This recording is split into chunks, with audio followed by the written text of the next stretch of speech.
Hi, thanks for joining me today. I'm Lorna Schumann with the Illinois State Museum, and today we're at the Research and Collection Center of the museum. That's the place where we keep safe all those objects that we have and keep them in nice storage areas. Today we're going to visit the Anthropology Vault with Dr. Brooke Morgan. She's not a medical doctor, she's a doctor of archaeology. That's people who study those who lived long ago from the objects and the items they left behind. So we're talking about items like artifacts, which are things you can pick up and move, and features, things more like walls and buildings and locations that are harder to move. And so we're going to go learn some more about that, because today we're going to focus on context and location. Because sometimes the location and the place in how an object is found and where it's found in relationship to other objects is just as important.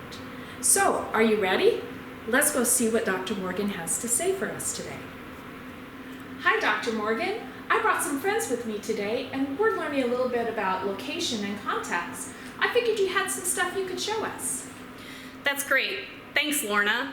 Today I pulled out some objects from a house at Cahokia Mounds. It's a state historic site that's located in Collinsville, Illinois, just outside of St. Louis. These mounds were lived in by people over 900 years ago, and at its height, Cahokia Mounds is the largest Native American city north of Mexico, with more than 20,000 people. Now, Cahokia Mounds you might be familiar with because of its large scale or monumental architecture, that is, the mounds themselves. But there were also hundreds of houses at the site because the population was so large. So we're going to look at an individual house to learn more about how people lived, what they ate, how they made their tools and used them at the Cahokia site. This is actually an individual house that people lived in, lived their everyday lives, and we can look at the objects, the artifacts from that house and where they're found in the house to understand more about how people lived. Now, archaeologists usually get their information from things like middens or trash dumps. When people throw away food waste, when they break a pot and it can't be repaired, they throw those things away into pits, and archaeologists excavate them centuries later. What makes this so special is that House 4 catastrophically and unexpectedly burned. Everyone escaped, but all of their objects were left in place. So we really get a snapshot of what was still in the house, what hadn't been thrown away yet, and it gives us a fuller picture of people's everyday lives. So we're going to check out these objects from the burned House 4. So Mississippian period houses, like these at Cahokia, were made from poles that were then covered with thatch or dried vegetation material. That would have protected the occupants from any rain or wind or other elements. So when this structure burned, this house burned, all of those poles and the thatch collapsed. And we actually have pieces of the thatch from that house that was from the roof or the walls. So you can see here, there's preserved pieces of thatch in this large block. Now, it's very fragile, and the archaeologists didn't want to excavate it and potentially damage it, so what they did was carve out a large block of earth around it, and then used casting material, just like when you break your arm. They casted around it to make it a solid and movable piece, and then they lifted up the entire thing to bring back to the museum to study. Now, thatch is really neat because organic materials usually don't preserve in Illinois archaeological sites, but because this one was burned, we get a picture of what that thatch looks like. Now let's look at some of the pots from House 4.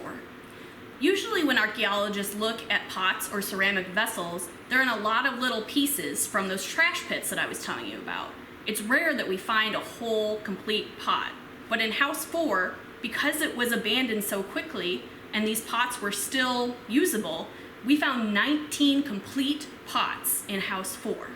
Now, they were unbroken before the fire started, but were probably completely smashed once those roof timbers and wall thatch came down. And so you see here, these are all pieces of one pot. It was a really, really large pot, and this type of pot is called a jug. And a jug is just a big pot that has a roundish body and a small opening or mouth and a straight neck.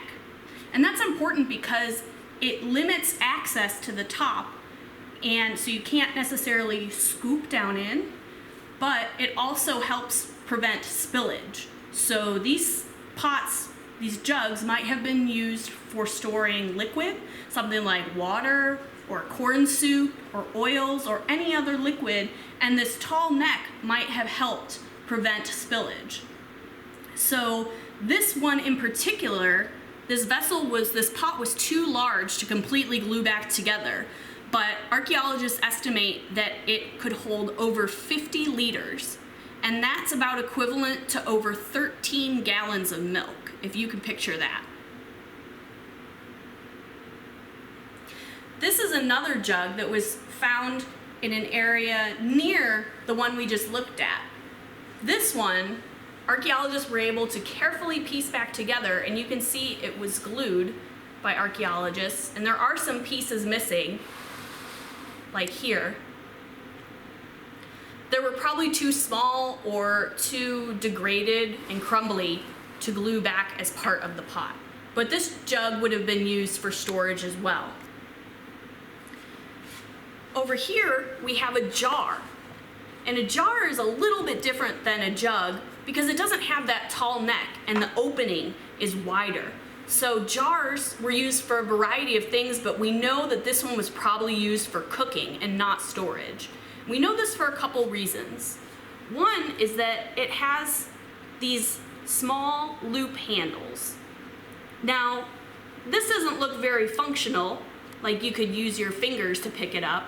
Instead, there was probably something, a rope or something else that would help suspend this pot over the fire. Or the handles were used to help remove the pot from the fire so someone didn't have to touch the pot directly and burn their hands. The other thing that makes us think this is a cooking pot is there are some pieces of charred or sooty material on the outside of the pot. That means it was probably in contact with fire for an extended period of time. It wasn't necessarily from the burning of the house, but rather its use over the fire. Now, this pot has some reconstruction going on. This is plaster that archaeologists used in order to fill in gaps where they couldn't piece together the rest of the pot. Now, this may be because those pieces weren't found, or because, like with the big pot I just talked about, they were too fragile to try and piece back together, glue back together on this pot. By using this plaster, the archaeologists could fill in the gaps, and then you get a sense of what the entire pot looked like when it was whole. Now here we have a plan map of what House 4 looked like when archaeologists found it. You can't see any sort of walls left or what the house may have looked like in 3D, but you see a plan of it, what the outline would have looked like. So here we have a rectangular house, and inside of the house, archaeologists mapped where they found the pots. So each pot was given its own number. The ones I just told you about we'll find on this map. The first one, the one that's very large, over 50 liters capacity, and couldn't be glued back together, that was pot number 6, right over here. The second one that archaeologists were able to glue together was found over here, pot number 3. So these 3 pots, pots 3, 2, and 6, were all found on the north end of the house, with no other artifact debris, and no garbage, nothing like that. So archaeologists are pretty sure that this was a storage area. These were large jugs that stored either water or seeds, and this would be something like a pantry or a cupboard at your house today. That's all it was for storing food or liquids. The other pot that I showed you, the cooking pot, was found right over here, pot number 10. So this might have been more of a food preparation area. The pot could have been used for in cooking, in mixing food together, and some other pots that were found around here are similar in size and function to the pot that I showed you. Now let's check out something really cool. These are turtle carapace bowls. The carapace is the top part of the turtle shell, the part that's rounded. These shells were ground smooth and have red pigment on the outside and inside surfaces. These are two of the larger bowls that were found, and they're made from map turtle and painted turtle shells. There were also two smaller bowls found in the house that were made from the shells of box turtles. These bowls probably would have been made for mixing and serving foods. Like the pots, the shells were intact before the fire. And like the thatch, archaeologists did not want to take each piece individually out, so they tried to remove an entire section of earth to preserve the fragile bones of the turtle carapace. These are just some of the artifacts that were found in House 4 at Cahokia. Because the house was abandoned so quickly and burned, all of the objects were still left inside that give us a glimpse into how people lived their everyday lives at Cahokia. And the location of the objects inside the house helped us learn about where activities take place. Thanks, Dr. Morgan. Appreciate your time today. You see, each of these boxes down over here inside the anthropology vault, they all tell a story of the many sites found in Illinois, just like the objects we were looking at today. The objects, the location, and the context that they were found in were recorded so we can look at these objects in context and try and understand more about the people and their lives here in Illinois. So now it's your turn. Go check out your house and your location and find some objects. Write them down, look at them, stare at them, and see what you can find out about the object and their location. Just like what Dr. Morgan did with us here today. Can you hypothesize? That means make an educated guess about how those objects were used based on where they were found and in the context, the location where they were found. Go explore and enjoy learning more about archaeology.